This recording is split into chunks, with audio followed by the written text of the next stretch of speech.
샬롬, 복되고 아름다운 금요일 새벽입니다. 오늘도 강건한 믿음으로 하루를 승리하기를 축복합니다. 우리 사도신경으로 신앙을 고백하겠습니다. 전능하사 천지를 만드신 하나님 아버지를 내가 믿사오며 그 외아들 우리 주 예수 그리스도를 믿사오니 이는 성령으로 잉태하사 동정녀 마리아에게 나시고 본디오 빌라도에게 고난을 받으사 십자가에 못 박혀 죽으시고 장사한지 사흘 만에 죽은 자 가운데서 다시 살아나시며 하늘에 오르사 전능하신 하나님 우편에 앉아 계시다가 저리로서 산자와 죽은 자를 심판하러 오시리라. 성령을 믿사오며 거룩한 공회와 성도가 서로 교통하는 것과 죄를 사하여 주시는 것과 몸이 다시 사는 것과 영원히 사는 것을 믿사옵나이다. 아멘. 우리 찬송가 216장을 찬송하겠습니다. 찬송가 216장입니다. 성자의 귀한 몸. 성자의 귀한 몸 날 위하여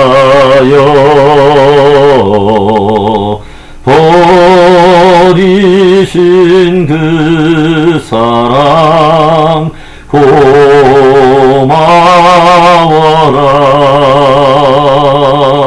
내 머리 숙여서 주님께 비는 말 나누어 주님께 바치리까. 지금도 날 위해 간구하시리. 이 옅은 믿음이 아옵나니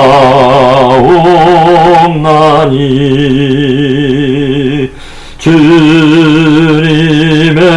참사랑 고맙고 놀라워 찬송과 기도를 쉬지 않네. 주님의 십자가 나도 지고 신실한 믿음과 마음으로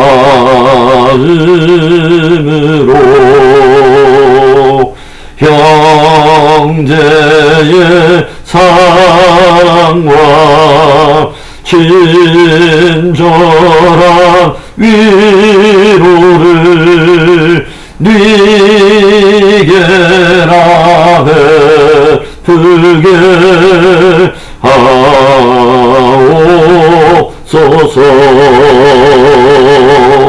만 가지 은혜를 받았으니 내 평생 슬프나 즐거우나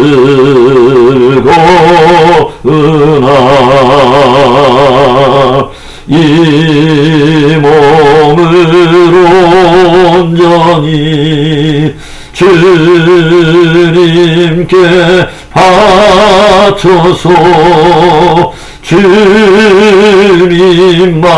위하여 늘 살겠네.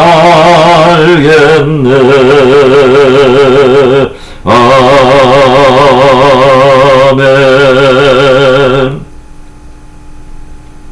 우리 기도하겠습니다. 좋으신 하나님 감사합니다. 영원토록 형벌받을 수밖에 없는 우리를 위하여 성자의 귀한 몸을 십자가에 내어주시기까지 우리를 사랑하여 주신 하나님 찬양합니다. 이제 하나님 저를 믿어 하나님 의롭다함을 얻고 또 구원을 얻은 하나님의 자녀가 되었사오니 하나님 아버지 주여 합당한 삶으로 하나님을 영화롭게 하도록 우리를 붙드시옵소서. 오늘 새벽에도 아름다운 말씀으로 우리의 영혼을 무장하시옵소서. 예수님의 이름으로 감사하며 기도합니다. 아멘. 우리 하나님의 말씀입니다. 우리 하나님의 말씀은 로마서 12장 9절부터 14절의 말씀입니다. 로마서 12장 9절부터 14절의 말씀 우리 함께 읽습니다. 사랑에는 거짓이 없나니 악을 미워하고 선에 속하라. 형제를 사랑하여 서로 우애하고 존경하기를 서로 먼저 하며 부지런하여 게으르지 말고 열심을 품고 주를 섬기라. 소망 중에 즐거워하며 환난 중에 참으며 기도에 항상 힘쓰며 성도들의 쓸 것을 공급하며 손 대접하기를 힘쓰라. 너희를 박해하는 자를 축복하라. 축복하고 조언하지 말라. 아멘. 하나님의 은혜 속에서 믿음으로 값없이 의롭다함을 얻고 또 하나님의 자녀가 된 성도들은 어떤 삶을 살아야 할까요? 바울은 오늘 그리스도 안에서 새롭게 된 하나님의 백성들, 진실한 하나님의 자녀된 그 성도들에게 참된 성도요 자녀됨에 합당한 삶의 전제로서 사랑을 제시하고 있습니다. 사랑은 성도들의 새로운 삶의 양식 가운데 가장 대표적이면서 가장 근본적인 것이라고 말할 수 있는 것이죠. 다른 모든 생활 양식들은 이 사랑을 구체적이고 또 실제적으로 구현해가는 부수적인 영역들인 것입니다. 그런데 우리들이 사랑해야 한다는 것은 알겠는데 문제는 어떻게 그 사랑을 실천해야 하는가 하는 것입니다. 사랑의 실천에 있어서 중요한 것은 사랑의 진정성의 문제와 또 방향성의 문제일 것입니다. 즉 사랑이 위선적인 것이나 또는 외식적인 것이 되지 않으려면 겉으로만이 아니라 진정 속에서부터 나오는 사랑이어야 한다는 것이죠. 그리고 사랑이 진실한 것이 되려면 나를 위해 나 중심적으로 하는 것이 아니라 상대를 위해 상대 중심으로 사랑해야 한다는 것입니다. 이런 영역이 먼저 걸러지지 않으면 표면적으로는 분명히 사랑인데 자칫 교묘한 이기적인 사랑이 되고 만다는 것이죠. 그렇다면 오늘 바울이 우리로 하여금 진정한 사랑을 실천하도록 가르치는 것은 무엇입니까? 첫째로는 먼저 사랑하며 더 사랑하라는 것입니다. 10절의 말씀을 볼까요? 형제를 사랑하여 서로 우애하고 존경하기를 서로 먼저 하며, 형제를 사랑하되 먼저 사랑하라는 거예요. 우애하되 먼저 우애하라는 것입니다. 또 존경하되 먼저 존경하라는 거예요. 상대가 나에게 어떻게 대하는가를 내가 먼저 가늠해 보면서 그것을 보면서 내가 어떻게 대할까를 결정하지 말고 먼저 사랑하고 우애하고 존경할 것을 먼저 결정하고 나서 대하라는 거예요. 비교하고 또 계산하면서 사랑하려고 한다면 결코 먼저 사랑할 수 없고 더 할 수도 없다는 것입니다. 우리들은 주님을 따르는 성도이면서 그분의 제자입니다. 우리의 주요 스승인 주님이 보여준 사랑의 본이 무엇입니까? 먼저 사랑하신 것입니다. 더 사랑한 것입니다. 스승으로서 그분은 먼저 제자들의 발을 씻기시죠. 우리들의 반응과 형편을 보시고 사랑한 것이 아니라 심지어 하나님이신 그분이 먼저 십자가를 결정하시고 우리를 사랑하신 것입니다. 주님께서 제자들의 발을 씻기신 후에 들려주신 도전이 무엇입니까? 요한복음 13장 4절의 말씀인데요. 내가 주와 또는 선생이 되어 너희 발을 씻었으니 너희도 서로 발을 씻어주는 것이 옳으니라. 아멘. 사람들은 자기가 차지하고 있는 어떤 신분이나 위치에 따른 권리를 먼저 생각하기 때문에 먼저 사랑을 실천하려고 하지 않습니다. 내가 그래도 주인인데, 내가 그래도 상관인데, 내가 연장자인데, 내가 스승인데. 그런데 주님은 위치와 권리에 익숙해 있는 우리들에게 내가 누구인가? 어떤 위치에 있는가를 먼저 생각하지 말고 권리가 아니라 기꺼이 사랑과 섬김의 손길을 먼저 내밀라는 것입니다. 바울이 도전하는 사랑의 실천 정신은 먼저 사랑할 뿐만 아니라 또한 더 사랑하라고 들려주고 있습니다. 14절의 말씀도 봅니다. 너희를 박해하는 자를 축복하라. 축복하고 저주하지 말라. 우리를 핍박하고 박해하는 자를 저주하지 말고 오히려 축복하라고 들려줍니다. 한마디로 사랑하되 더 사랑하라는 것이죠. 권선징악이나 인과응보의 원리에 익숙해 있는 우리들에게 혁명과도 같은 도전의 말씀입니다. 맞습니다. 성경은 도전하고 있는 거예요. 권선징악이나 인과응보에 익숙해 있는 우리의 옛사람을 철저하게 벗어버리라는 것입니다. 주님이 친히 들려주시는 복음이 무엇입니까? 의를 위해 핍박받는 자는 복이 있나니 천국이 저희 것임이라. 우리 성도들은 천국의 시민으로 부름을 받은 자들이요, 의를 위해 박해받는 그 일은 지극히 영적인 일이기 때문에 오히려 그 박해자가 회개하고 구원에 이르도록 기도할 뿐만 아니라 간절히 축복하라는 것이죠.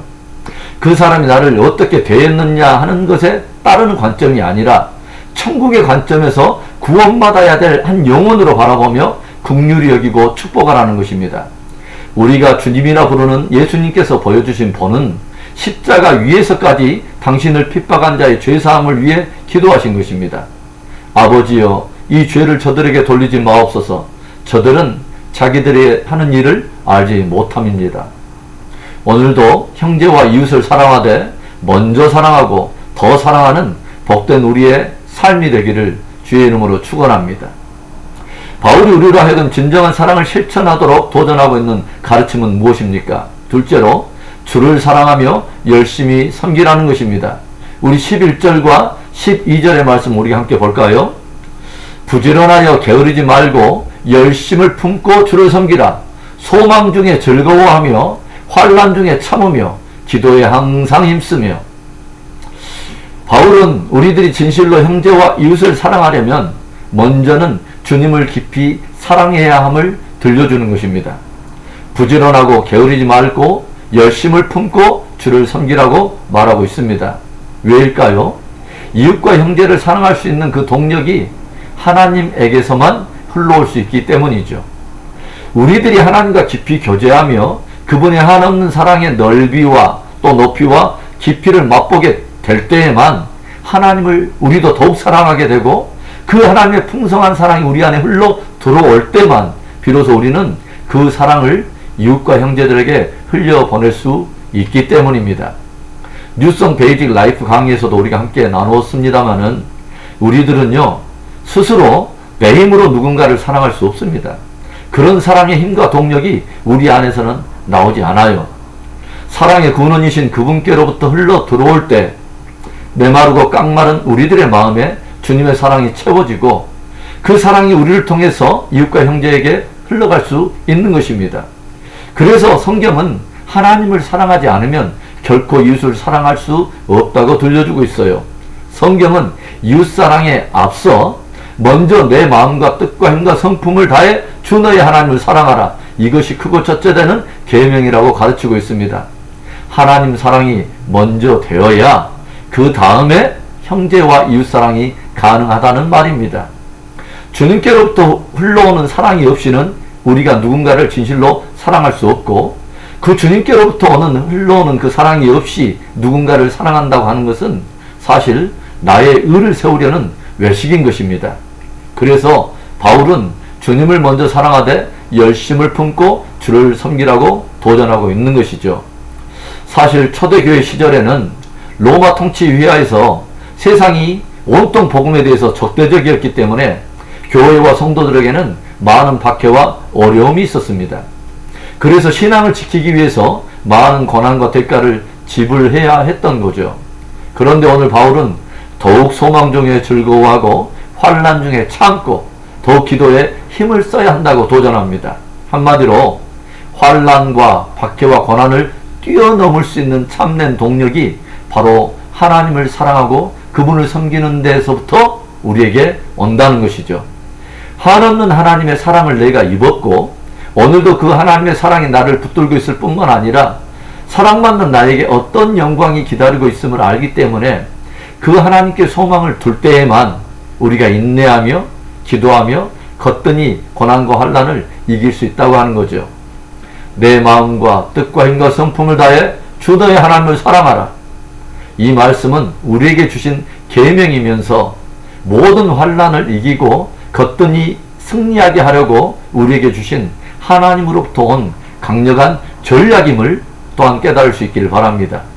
모든 사단의 관계를 우리를 향한 십자가 사랑으로 이기신 주님처럼 모든 고난과 또한 환난을 주님을 향한 사랑으로 우리도 이기고 승리하는 복된 승리가 있기를 주님의 이름으로 축원합니다.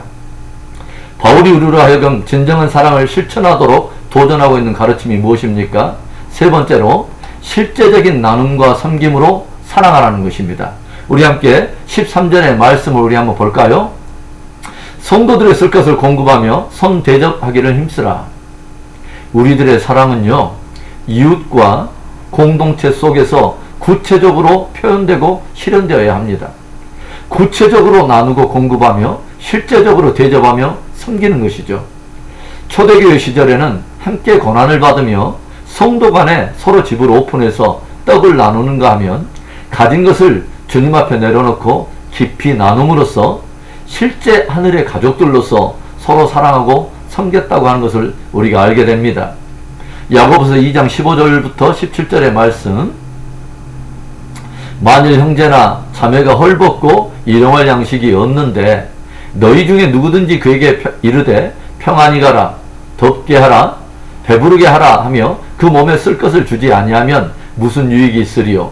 이와 같이 행함이 없는 믿음은 그 자체가 죽은 것이라. 만일 형제나 자매라 일컬음을 받는 사람이 일용할 양식이 없어서 주림에 처해 있는데 그대에게 평강이 있을지어다. 이제 그에게는 배부르며 풍성할지어다. 말로만 하면서 실제적으로 그 몸에 필요할 그 필요를 채워주지 않는다면 그것을 산 믿음이라고 말할 수 있겠느냐는 것입니다. 야고보는 그런 믿음에 대해서 죽은 믿음이라고 일축해버리는 것을 우리가 봅니다. 요한일서 3장 17절과 18절에는 또 이런 말씀이 기록되어 있죠. 누가 이 세상의 재물을 가지고 형제의 궁핍함을 보고도 도와줄 마음을 닫으면 하나님의 사랑이 어찌 그 속에 거하겠느냐. 자녀들아, 우리가 말과 혀로만 사랑하지 말고 행함과 진실함으로 하자. 아멘. 형제의 주림과 궁핍함을 보면서 도와줄 마음을 닫아버린다면 그 안에 어찌 하나님의 사랑이 거하는 사람이라고 말할 수 있겠냐는 것입니다. 진정한 사랑은 진실성과 함께 실천성에 있다는 것을 도전한 것이죠. 코로나로 인해서 정말 어려운 시간을 지내는 형제와 자매가 있고 이웃들이 있을 것입니다. 오늘 이 말씀의 적용으로 그런 형편에 처해 있는 누군가를 향해 내 손을 내밀고 함께 나누는 그런 섬김이 있었으면 좋겠습니다. 우리 함께 기도하겠습니다. 우리 오늘의 말씀을 우리 생각해 보며 감히 다른 누군가에게 먼저 사랑하며 더하는 사랑을 할 수 없습니다. 우리 힘으로는 말이죠. 그래서 우리는 주님을 먼저 사랑하고 그분께로부터 풍성한 사랑을 공급받아야 하는 것이죠. 그리고 우리를 통해서 이웃에게 흘러가는 사랑은 우리의 사랑이 아니라 우리를 통해 흘러가는 하나님의 사랑이기 때문에 그분의 의가 드러나는 것입니다. 그리고 우리에게 흘러가는 그 사랑은 말로만이 아닌 구체적인 나눔과 또 베품의 실천이 있어야 할 것입니다. 정말 어려운 시간을 지내는 많은 형제 자매들이 있을 것이고 또 누군가가 있을 것입니다. 이때야말로 우리가 사랑을 실천할 기회요, 정말 복음을 삶으로 우리가 전해주는 그런 기회가 아닐까 하는 그런 생각을 해봅니다. 오늘 말씀을 우리 붙들고 우리 한번 기도하며 나가겠습니다. 좋으신 하나님 아버지 감사합니다. 오늘도 복되고 아름다운 말씀으로 우리의 영혼을 풍요하게 하신 하나님 감사해요. 오 할렐루야. 살아계신 하나님, 오늘도 하나님 아버지 귀한 사랑을 가르치시고 도전하신 하나님 아버지 감사합니다. 도저히 내 안에서는 나올 수 없는 그 사랑, 오 하나님 아버지, 하나님 아버지께서 풍성하게 아버지 부어주신 그 사랑을 늘 마음에 품고 그 아버지 우리 안에 품어주신 아버지 흘려보내주신 그 사랑을 또 이웃에게 흘려보낼 수 있도록 우리 하나님 도우시고 붙들어 주시옵소서. 그래서 하나님 아버지 우리 온 성도들이 축복과 구원과 사랑의 통로가 되도록 복을 주시옵소서. 오늘도 하나님 어려운 시간을 지내는 형제 자매들을 붙들어 주시고 오 하나님 아버지 또 그런 이웃들을 다시 한번 아버지 저 살펴볼 수 있도록 우리의 마음을 하나님 아버지 저 넉넉히 하시며 오 하나님 아버지 우리가 받은 그 풍성한 사랑을 또 흘려보낼 수 있도록 하나님 아버지 우리에게 사랑의 용기를 더하시옵소서. 열방에 흩어져 선교사들과 또 아버지 우리의 일선에서 수고하는 아버지 저 귀한 형제 자매들, 또 하나님 아버지 저 또 위정자들, 오 하나님 어려운 시간에 하나님 아버지 결정해야 될 많은 정책들이 있습니다. 저들에게 지혜를 주시고 하나님 아버지 하나님을 사랑하고 국민들과 나라와 백성들을 사랑하는 진실한 유정자들이 되어서 하나님 이 위기의 때를 함께 아버지 극복하며 승리할 수 있도록 축복하시고 이로 말미암아 우리 하나님 아버지 이 나라와 또 아버지 우리 조국과 모든 나라와 아버지 열방 가운데 오히려 아버지 회개와 부흥의 기회가 될 수 있도록 축복해 주시옵소서. 역사하시 우리 하나님을 찬송하고 주 예수 그리스도의 이름으로 감사하며 축복하며 기도합니다. 아멘. 우리 주기도문으로 우리 예배 마칩니다. 하늘에 계신 우리 아버지여, 이름이 거룩히 여김을 받으시오며 나라의 임하옵시며 뜻이 하늘에서 이루어진 것 같이 땅에서도 이루어지이다. 오늘날 우리에게 일용할 양식을 주시옵고 우리가 우리에게 죄 지은 자를 사여 준 것 같이 우리 죄를 사여 주시옵고 우리를 시험에 들게 하지 마시옵고 다만 악에서 구하시옵소서. 대개 나라와 영광이 아버지께 영원히 있사옵나이다. 아멘. 오늘 하루 참으로 복된 하루입니다. 오늘 하나님께 우리가 어떤 사랑을 받았는가, 또 성자 되신 주님께서 십자가에 먼저 사랑을 표현했던 것처럼, 또 먼저 제자들의 발을 씻겼던 것처럼 우리의 사랑이 정말 먼저 사랑, 그리고 정말 어떤 선을 넘어가는 더하는 사랑이 되었으면 좋겠습니다. 오늘도 그런 사랑의 통로, 축복과 구원과 복음의 통로가 되기를 간절히 축복합니다. 오늘도 승리합시다. 아멘. 아멘.